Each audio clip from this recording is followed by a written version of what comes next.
नमस्कार।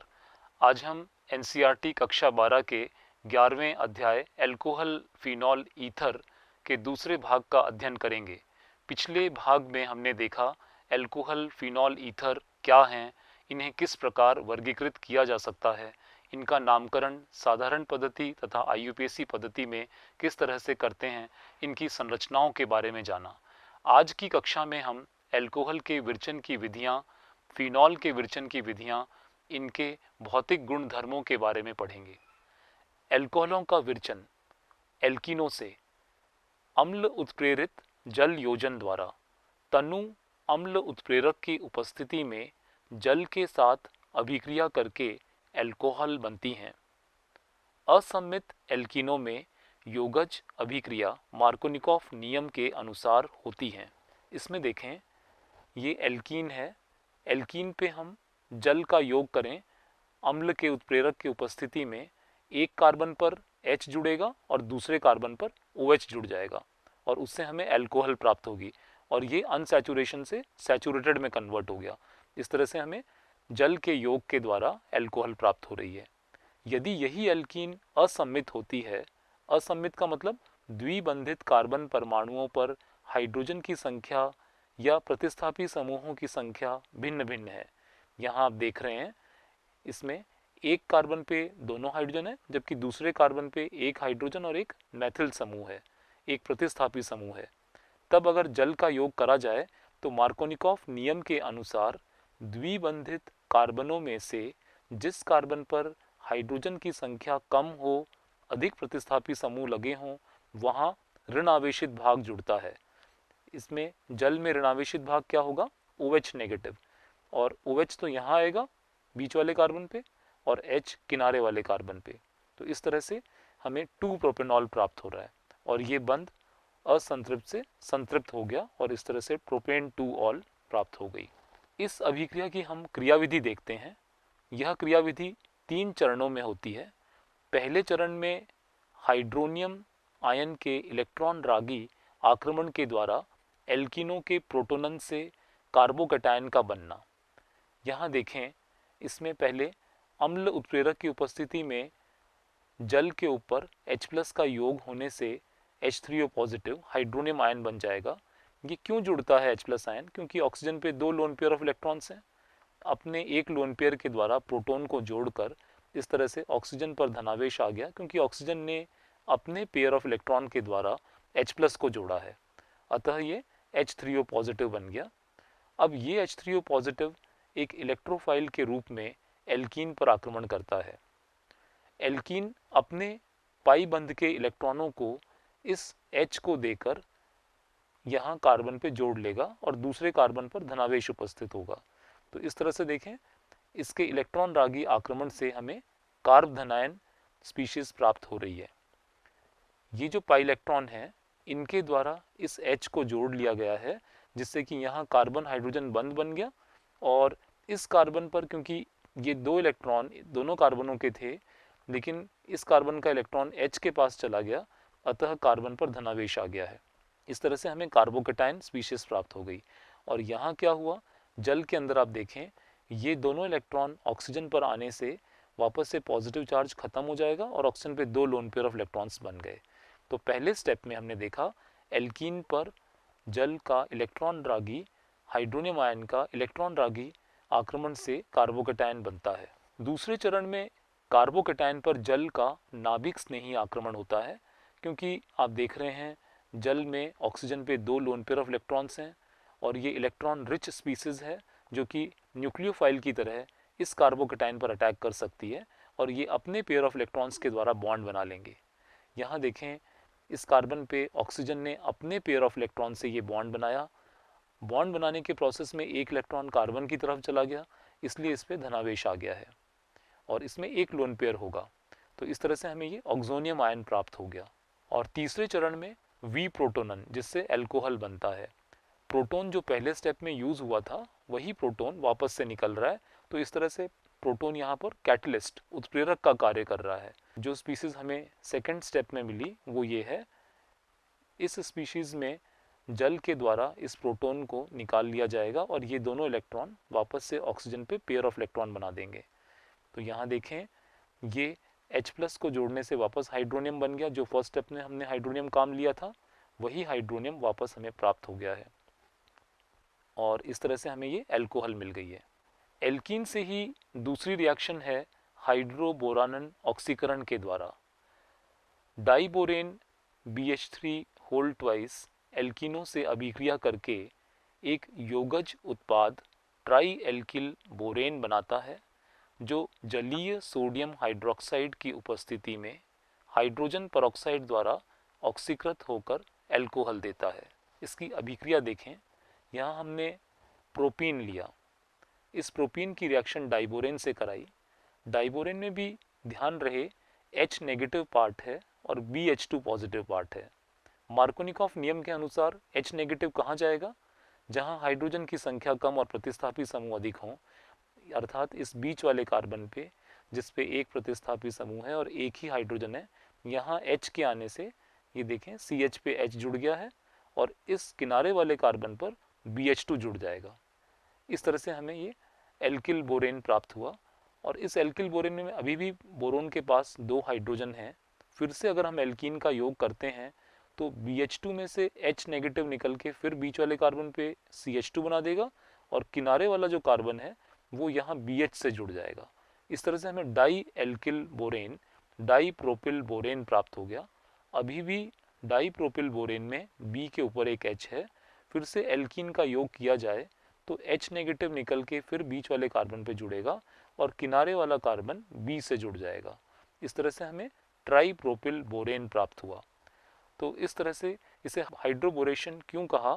हाइड्रोबोरानन इसलिए कहा क्योंकि इसमें द्विबंधित कार्बनों में एक कार्बन पर हाइड्रोजन का योग होता है और दूसरे कार्बन पर बोरोन का योग होता है, इसलिए इस रिएक्शन को यहाँ तक हाइड्रोबोरेशन कहा। अब इसके बाद हम एक्वस NaOH के साथ H2O2 से ऑक्सीडेशन कराते हैं। इस ऑक्सीकरण अभिक्रिया में ये तीनों एल्किल पार्ट के साथ OH आएगा जो कि इस तरह से हमें प्रोपेन 1 ऑल दे रहा है और 3 OH B के साथ BOH whole thrice orthoboric acid बना देंगे।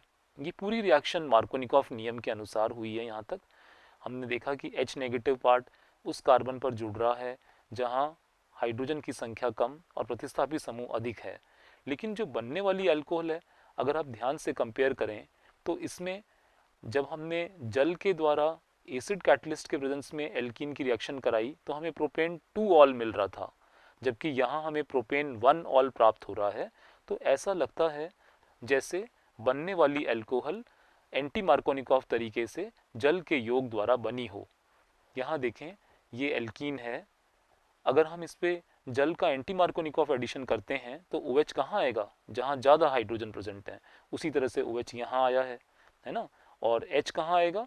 H जहाँ कम हाइड्रोजन या अधिक प्रतिस्थापी समूह है वहाँ आएगा।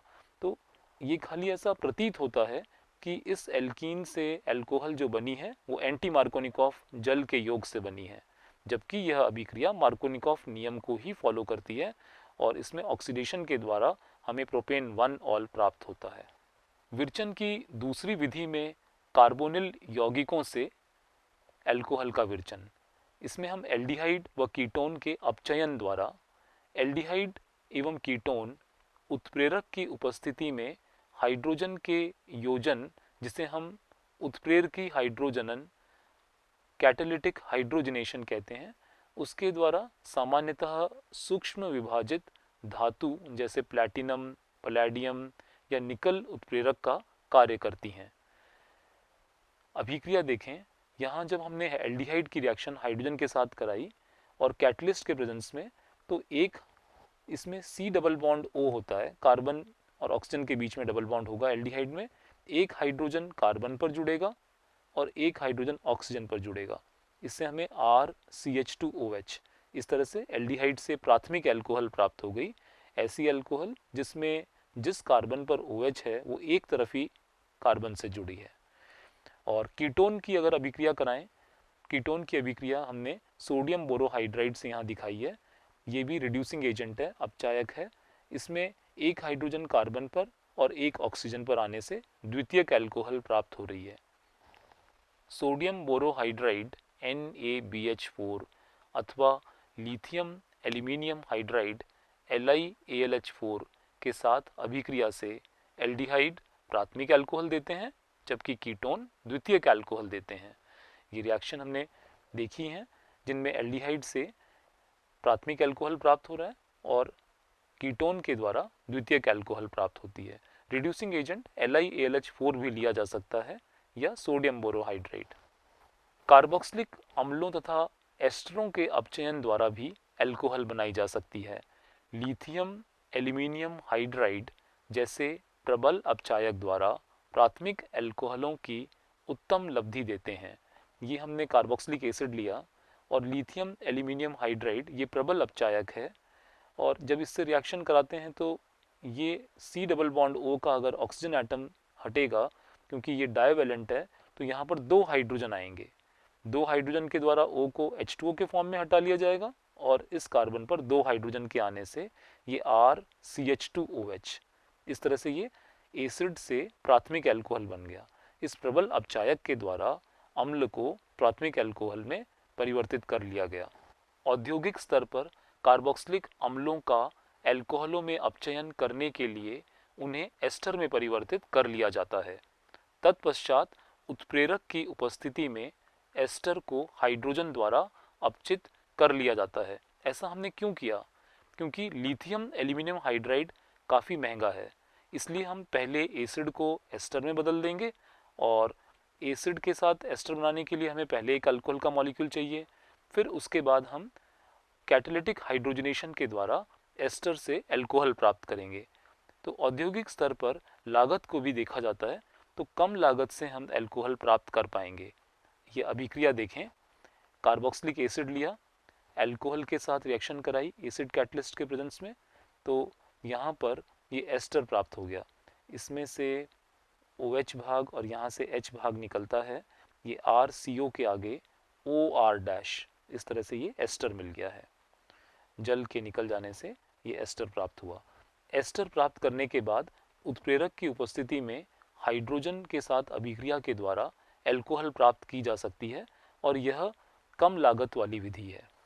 विरचन की तीसरी विधि में ग्रिग्नार्ड अभिकर्मकों से, ग्रिग्नार्ड अभिकर्मक क्या है? एल्काइल मैग्नीशियम हैलाइड, इन्हें हम ग्रिग्नार्ड अभिकर्मक या कार्ब धात्विक यौगिक भी कहते हैं। अभिक्रिया के प्रथम चरण में कार्बोनिल समूह पर ग्रिग्नार्ड अभिकर्मक के नाभिक स्नेही संयोजन से योगोत्पाद बनता है। योगोत्पाद के जलपघटन से अल्कोहल प्राप्त होती है। यहाँ देखें, इस रिएक्शन में ये कार्बोनिल ग्रुप दिखाया है। कार्बोनिल ग्रुप में ऑक्सीजन अधिक विद्युत ऋणी है, पाई इलेक्ट्रॉन्स यहाँ शिफ्ट होंगे तो ऑक्सीजन पर आंशिक ऋणावेश और कार्बन पर आंशिक धनावेश होगा। एल्काइल मैग्नीशियम हैलाइड ये ग्रिग्नार्ड अभिकर्मक है। ग्रिग्नार्ड रिएजेंट के अंदर मेटल हमेशा पॉजिटिव या स्लाइटली पॉजिटिव दिखाया, एल्काइल पार्ट स्लाइटली नेगेटिव, आंशिक ऋणावेश। ये नाभिक स्नेही का कार्य कर रहा है। तो ये नाभिक स्नेही कहाँ जाएगा? जहाँ इलेक्ट्रॉन घनत्व कम हो, जहाँ पॉजिटिव चार्ज हो। तो ये R का अटैक कार्बन पे हो रहा है। यहाँ देखें, R जो ग्रुप है कार्बन पर जुड़ेगा और ऑक्सीजन जो कि ऋणावेशित है, यहाँ पर ये धनावेशित भाग MgX आ जाएगा। इस तरह से ये योगोत्पाद प्राप्त हो गया, एडिशन प्रोडक्ट मिल गया। कार्बन पे R जुड़ गया और ऑक्सीजन पे MgX पार्ट आ गया, और ये जो बॉन्ड डबल बॉन्ड था ये अब सिंगल में कन्वर्ट हो गया। हमने दोनों जगहों पे कुछ कुछ जोड़ दिया। यहाँ R जोड़ा है, नाभिक स्नेही R नेगेटिव क्योंकि ये आंशिक धनावेशित कार्बन था, और ऑक्सीजन क्योंकि आंशिक ऋणावेशित था, उस पे मैग्नीशियम जुड़ गया है। इस तरह से हमें ये एडिशन प्रोडक्ट मिला। इस पर जब हम जल के द्वारा इसका अपघटन कराते हैं, हाइड्रोलाइसिस कराते हैं, तो यहाँ से ये मॉलिक्यूल टूटेगा, ये एडिशन प्रोडक्ट यहाँ से टूटेगा, H भाग जल का यहाँ आएगा और OH भाग MgX के साथ रहेगा। इस तरह से हमें यहाँ अल्कोहल प्राप्त हो गई, और ये हाइड्रोक्सी मैग्नीशियम हैलाइड, OH भाग मैग्नीशियम के साथ आया और H भाग O नेगेटिव के साथ आने से अल्कोहल मिल रही है। इस अभिक्रिया में देख रहे हैं एक एल्किल समूह आने से उच्च अल्कोहल बन जाती है। मेथनॉल के साथ प्राथमिक अल्कोहल किसी अन्य एल्डिहाइड के साथ द्वितीयक अल्कोहल तथा कीटोन के साथ तृतीयक अल्कोहल प्राप्त होती है। यदि हम मेथनॉल के साथ देखें, ग्रिग्नार्ड अभिकर्मक की रिएक्शन कराते हैं, तो यहाँ पे जो एडिशन प्रोडक्ट आएगा R भाग कार्बन पे जुड़ेगा तो ये हो गया RCH2 और O के साथ MgX भाग आ गया। जब इसका जल अपघटन कराया, यहाँ से ये ब्रेक करेंगे मॉलिक्यूल, तो OH भाग MgX के साथ जोड़िए तो हाइड्रोक्सी मैग्नीशियम हैलाइड बन गया और यहाँ H आने से RCH2OH प्राथमिक एल्कोहल। फॉर्मेल्डिहाइड से हमें हमेशा प्राथमिक एल्कोहल प्राप्त होगी। अन्य कोई एल्डिहाइड लिया है जैसे RCHO, इस पे अगर हम ग्रिग्नार्ड अभिकर्मक R-MgX की रिएक्शन कराते हैं, R- कहाँ आएगा? कार्बन पर, और O के साथ MgX आ गया, तो ये एडिशन प्रोडक्ट बना। R कार्बन पे CH पे R- जोड़ा और O के साथ MgX। जब जल के द्वारा इस एडिशन प्रोडक्ट का जल अपघटन किया तो यहाँ से मॉलिक्यूल टूट रहा है, MgX के साथ OH आएगा और इस O के साथ H आने से ये द्वितीयक एल्कोहल प्राप्त हो गई। ऐसी एल्कोहल जिसमें जिस कार्बन पर OH है वो दो तरफ कार्बनों से जुड़ी है। तो इस तरह से हमें अन्य एल्डिहाइड के द्वारा द्वितीयक एल्कोहल मिलती है। कीटोन की अभिक्रिया यदि ग्रिग्नार्ड अभिकर्मक के साथ कराई जाए तो R- भाग कार्बन पे जुड़ा, यहाँ देखें कार्बन पे ये दो R तो पहले से ही थे, ये दोनों R पहले से दिख रहे हैं, और ये R- हमने ग्रिग्नार्ड अभिकर्मक से जोड़ा है कार्बन पे, और O के साथ MgX जुड़ गया, तो ये हमें योगोत्पाद मिला। इसका जब जल अपघटन कराया गया, यहाँ से मॉलिक्यूल ब्रेक हुआ, MgX भाग के साथ OH आने से हाइड्रोक्सी मैग्नीशियम हैलाइड बन गया और इस O के साथ H रहने से ये एल्कोहल प्राप्त हो गई। तो इस तरह से देखते हैं कि कीटोन से तृतीयक एल्कोहल प्राप्त होती है। इस तरह से आज की कक्षा में हमने देखा एल्कोहलों का विरचन। हमने पहले देखा कि जल का योग एल्कीन पे कराकर एसिड कैटलिस्ट के द्वारा हम एल्कोहल प्राप्त कर सकते हैं। उसी तरह से दूसरी अभिक्रिया में हाइड्रोबोरानन और ऑक्सीकरण अभिक्रिया के द्वारा एल्कोहल प्राप्त की। उसके बाद हमने कार्बोनिल यौगिकों के अपचयन के द्वारा, जिसमें हम अपचायक hydrogen in presence of nickel, platinum, palladium catalyst ले सकते हैं, या lithium aluminium hydride, sodium borohydride आदि के द्वारा अपचयन से एल्कोहल प्राप्त करते हैं। इसमें हमने देखा कि एल्डिहाइड से प्राथमिक एल्कोहल और कीटोन से द्वितीयक एल्कोहल मिलती है। तीसरी अभिक्रिया हमने ग्रिग्नार्ड अभिकर्मक के द्वारा पढ़ी, जिसमें कार्बोनिल यौगिकों पर ग्रिग्नार्ड अभिकर्मक का योग करके योगोत्पाद बनता है, जिसके जल अपघटन से एल्कोहल प्राप्त होती है। इसमें एल्डिहाइड, फॉर्मेल्डिहाइड अगर होता है तो वो ग्रिग्नार्ड अभिकर्मक के साथ 1 डिग्री एल्कोहल प्राथमिक एल्कोहल देता है, जबकि अन्य सभी एल्डिहाइड ग्रिग्नार्ड अभिकर्मक के साथ द्वितीयक एल्कोहल और कीटोन्स के द्वारा तृतीयक एल्कोहल प्राप्त होती है। अब आगे हम देखते हैं फिनॉल का विरचन। फिनॉल को कार्बोलिक अम्ल भी कहते हैं। इसका पृथक्करण सर्वप्रथम कोलतार से किया गया था। इसके विरचन में हेलोएरिनो के द्वारा क्लोरोबेंजीन को NaOH के साथ 623 केल्विन ताप एवं 320 वायुमंडलीय दाब पर संगलित कर प्राप्त सोडियम फिनॉक्साइड का अम्लन करके फिनॉल प्राप्त होती है। ये रिएक्शन देखें।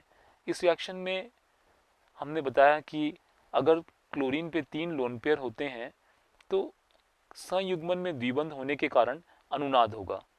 क्लोरीन पे जो 3 लोन पेयर हैं वो डबल बॉन्ड के कॉन्जुगेशन में है, संयुग्मन में है, अतः अनुनाद के द्वारा क्या होगा, यहाँ इलेक्ट्रॉन पेयर के आने से डबल बॉन्ड कैरेक्टर आएगा, तो इसलिए ये कार्बन क्लोरीन बॉन्ड को तोड़ना बहुत मुश्किल है।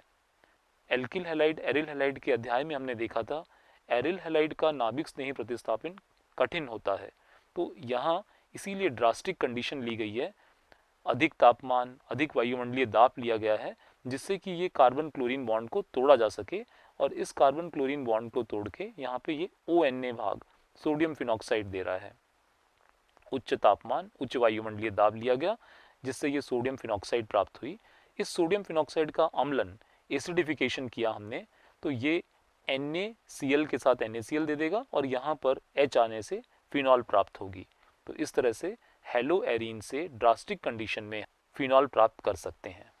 विरचन की दूसरी विधि में बेंजीन सल्फोनिक अम्लों से बेंजीन का ओलियम द्वारा सल्फोनेशन किया जाता है तथा इससे प्राप्त सल्फोनिक अम्ल को गलित सोडियम हाइड्रोक्साइड के साथ गर्म करके सोडियम फिनॉक्साइड में परिवर्तित कर लिया जाता है। सोडियम लवण के अम्लन से फिनॉल प्राप्त हो जाती है। अभिक्रिया देखें, यहाँ हमने बेंजीन की रिएक्शन ओलियम से कराई। ओलियम है H2S2O7, या H2SO4.SO3। जब ओलियम से अभिक्रिया कराते हैं तो सल्फोनिक अम्ल यह समूह आता है, ये बेंजीन सल्फोनिक एसिड प्राप्त हो गई। और NaOH के साथ गर्म करने पे यहाँ पर ONa भाग आएगा, ये H2SO3 के रूप में, यहाँ से ये H और ये HSO3 H2SO3 के रूप में हटेगा और ये ONa भाग यहाँ आने से सोडियम फिनॉक्साइड प्राप्त होगा।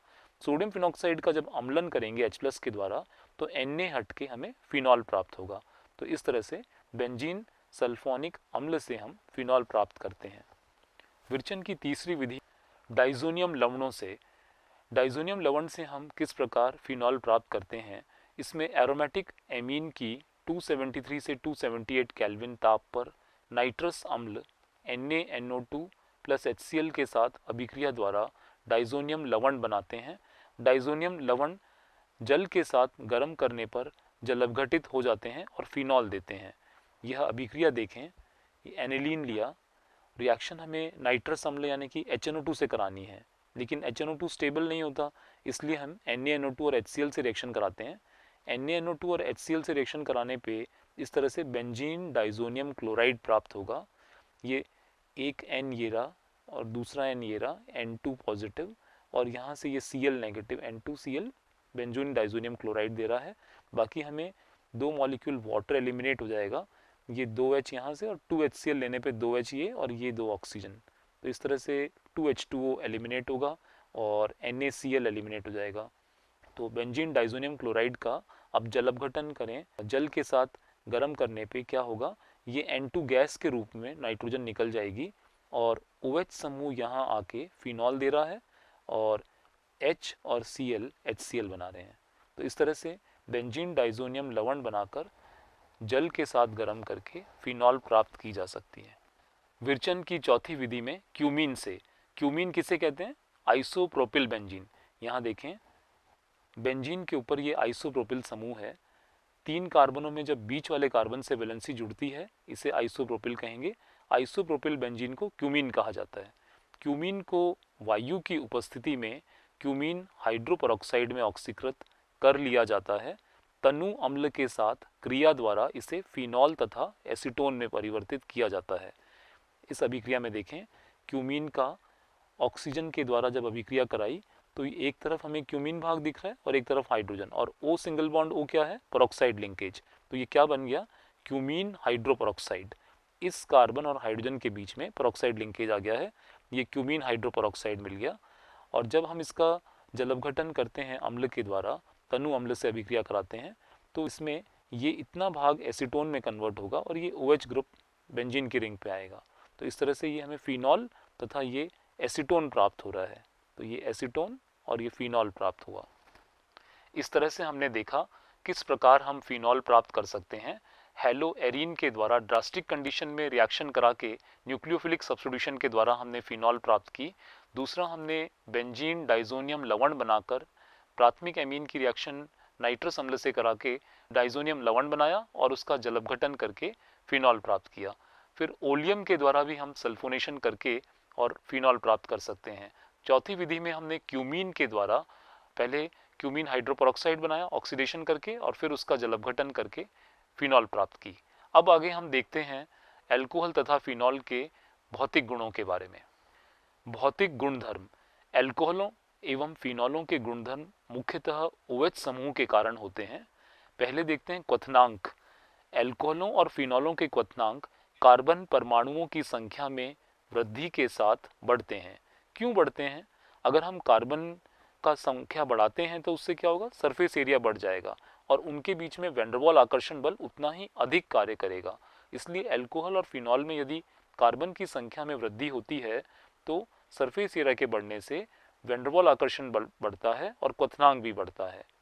एल्कोहलों में शाखन के बढ़ने के साथ साथ पृष्ठ क्षेत्रफल घटने से वैन डर वाल बलों में कमी के कारण क्वथनांक कम हो जाते हैं।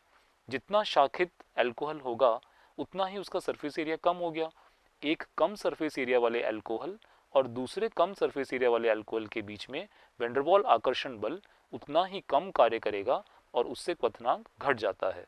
इस प्रकार शाखन से क्वथनांक कम हो जाता है। एल्कोहलों और फिनॉलों में OH समूह अंतरा आणविक हाइड्रोजन आबंध बनाते हैं। यहाँ देख रहे हैं आप एल्कोहल में ये हाइड्रोजन एक तरफ ऑक्सीजन के साथ सहसंयोजक बंध द्वारा जुड़ा है और दूसरे विद्युत ऋणी परमाणु ऑक्सीजन के साथ आकर्षण बल दिखा रहा है, जिसे हम हाइड्रोजन बंध कहते हैं। इस तरह से हाइड्रोजन बंध के द्वारा अणुओं का संगुणन हो जाता है। अंतरा आणविक हाइड्रोजन आबंध ये बन गए हैं। इसी तरह से फिनॉल में भी अंतरा आणविक हाइड्रोजन बंधों के बनने से अणुओं का संगुणन हो जाता है। लगभग समान आणविक द्रव्यमान वाले अन्य वर्गों के यौगिकों हाइड्रोकार्बनों, ईथरों और हेलो एल्केनों, हेलो एरिनों के यौगिकों की तुलना में एल्कोहलों तथा फिनॉलों के क्वथनांक उच्चतर होते हैं। एल्कोहलों तथा फिनॉलों के क्वथनांक क्यों उच्चतर होंगे? क्योंकि हमने देखा इनमें इंटरमॉलिक्यूलर हाइड्रोजन बॉन्डिंग है, जिसके कारण मॉलिक्यूल्स का एसोसिएशन हो गया। जब हम बल्क में से एक एक मॉलिक्यूल को इवापोरेट करना चाहेंगे, बॉयल करना चाहेंगे, तो हमें उनके चारों तरफ के हाइड्रोजन बॉन्ड को तोड़ना पड़ेगा, अतः क्वथनांक का मान उच्च होगा। उदाहरण के लिए देखें, एथेनॉल तथा प्रोपेन के आणविक द्रव्यमान समतुल्य हैं, किंतु इनके क्वथनांकों में काफ़ी अंतर है। इसमें देखें, ये एथेनॉल है और द्रव्यमान इसका 46, इसी तरह से प्रोपेन, इसका द्रव्यमान 44, और ये ईथर है मेथॉक्सी मीथेन, इसमें सबसे कम बॉइलिंग पॉइंट एल्केन का है, क्योंकि इनमें केवल वीक वैंडरवाल अट्रैक्शन पाया जाता है। जबकि ईथर में ऑक्सीजन के आने से थोड़ा सा डाइपोल इंटरेक्शन है, क्योंकि यहाँ पर आंशिक ऋणावेश होगा और कार्बन पर आंशिक धनावेश होगा, तो मॉलिक्यूल्स के बीच में वैंडरवाल इंटरेक्शन के साथ साथ डाइपोल इंटरेक्शन भी है। और जबकि अल्कोहल में क्या होता है, क्योंकि विद्युत ऋणी परमाणु ऑक्सीजन पर H के होने से ये दूसरी तरफ विद्युत ऋणी ऑक्सीजन के साथ हाइड्रोजन बॉन्ड बनाकर मॉलिक्यूल का संगुणन कर देगा और हाइड्रोजन बंध बनाने से इसका क्वथनांक उच्च हो गया। देख रहे हैं यहाँ पर इसका बॉइलिंग पॉइंट अल्कोहल का 351, जबकि ईथर का 248 और सबसे कम हाइड्रोकार्बन प्रोपेन का 231 केल्विन है। अब विलेयता के बारे में देखते हैं। अल्कोहल तथा फिनॉल की जल में विलेयता उनकी जल के अणुओं के साथ हाइड्रोजन आबंध बनाने की क्षमता के कारण होती है। यह विलेयता एल्किल एरिल जल विरागी समूहों के आकार बढ़ने के साथ घटती है। अधिकांश निम्न आणविक द्रव्यमान वाले अल्कोहल जल में सभी अनुपातों में मिश्रणीय होते हैं। यहाँ देख रहे हैं कि ये हमने 3 कार्बन का अल्कोहल प्रोपेनॉल लिखा, प्रोपेनॉल का जल के साथ ये हाइड्रोजन बॉन्ड बना, यहाँ भी इस H का जल के O के साथ हाइड्रोजन बॉन्ड बना, इस तरह से ये जल का H ऑक्सीजन के साथ हाइड्रोजन बॉन्ड बना रहा है। तो हाइड्रोजन आबंध जल के साथ बनाने के कारण अल्कोहल आसानी से जल में घुल जाते हैं। लेकिन जैसे जैसे एल्किल समूह का साइज बढ़ेगा, आकार बढ़ने के साथ साथ, क्योंकि हाइड्रोफोबिक पार्ट जल विरागी पार्ट अगर अधिक बढ़ जाता है तो ये हाइड्रोजन बंध उस जल विरागी भाग के भार को सह नहीं सकते और टूटने लग जाते हैं। इस तरह से विलेयता कम होने लगेगी। तो निम्न अल्कोहल यानी कि methanol, ethanol, propanol, butanol 5 carbon तक पानी में आराम से सॉल्युबल हैं। लेकिन उससे बड़े अल्कोहल जिनमें एल्किल पार्ट का वेट बढ़ गया है, आकार बढ़ने के साथ साथ हाइड्रोजन बंध के टूटने से उसकी सॉल्युबिलिटी कम हो जाती है। इस तरह से आज की कक्षा में हमने देखा किस प्रकार हम अल्कोहल का विरचन करते हैं, किस प्रकार फिनॉल का विरचन किया जाता है, उनके भौतिक गुणों के बारे में जाना, जिसमें हमने देखा कि विलेयता जल में आसानी से विलयित हैं, क्वथनांक के बारे में देखा और उनके हाइड्रोजन आबंध के बनने से संगुणन के बारे में देखा। अगली कक्षा में हम रासायनिक अभिक्रियाओं के बारे में पढ़ेंगे। तब तक के लिए